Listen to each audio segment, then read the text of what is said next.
बोधिनि वासिनि विष्णुविलासिनि जिष्णुते भगवति हेशिति कण्ठकुटुम्बिनि भूरि कुटुम्बिनि भूरि कृते जय जय हे महिषासुरमर्दिनि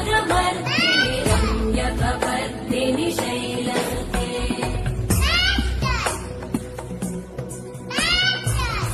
सुरवरवर्षिणि दुर्धरधर्षिणि दुर्मुखवर्षिणि हर्षरते भुवनपोषिणि शङ्करतोषिणि कल्मषपोषिणि घोषरते धनुजनिरोषिणि दितिसुतदोषिणि दुर्मदशोषिणि सिन्धुसुते जय जय